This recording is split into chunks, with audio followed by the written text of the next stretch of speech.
তো বন্ধুরা, আজ তোমাদেরকে একটা নতুন জিনিস দেখাবো। এই জিনিসটা তোমরা বিশ্বাস করো আগে কখনো দেখোনি, তেমন একটা জিনিস তোমাদেরকে দেখাবো। আর তোমরা এই জিনিসটা দেখে বলবে যে কি জিনিস। মানে আমি তোমাদেরকে দেখাচ্ছি সত্যি একটা নতুন জিনিস। এটা আমি 100% গ্যারান্টি দিয়ে বলতে পারি আগে তোমরা কখনো দেখোনি। আমি যখন ছোট ছিলাম, প্রাইমারি স্কুলে পড়তাম, তখন কিন্তু এই জিনিসটা নিয়ে অনেক খেলা করেছি, অনেক খেয়েছি।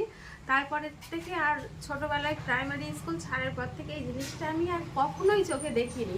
মানে অনেক নিজেই ভাবি ছোটোবেলায় এটা দেখতাম ওটা দেখতাম, সেই জিনিসগুলো পাওয়া যায় না। সেরকমই একটা জিনিস আজ বহু বছর পরে চোখে পড়লো, তাই ভাবলাম তোমাদেরকে একটু দেখাই।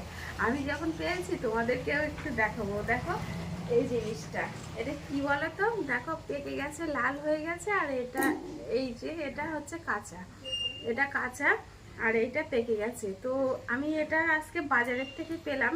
এই জিনিসটা বাজারে আগে তো বাড়ির উঠানে হয়ে থাকতো, আর আজ বাজারে বিক্রি হচ্ছে। মানে অবাক একটা কাণ্ড।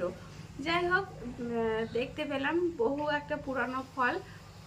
তো এই ফলটা তোমরা যদি নাম জেনে থাকো অবশ্যই কমেন্ট বক্সে জানিয়ে যাবে। আমি কিন্তু নামটা এখন তোমাদেরকে বলছি না। তো এটা হচ্ছে একটা টক ফল, ভিতরে একটা দানা আছে। এই দানাটা কিন্তু ফেলে দিতে হয়। আর এটা এখন শুনছি চাটনি করে খায়, কিন্তু আমরা ছোটবেলায় খেলা করতাম। এটা কিন্তু ভালোই টক খেতে।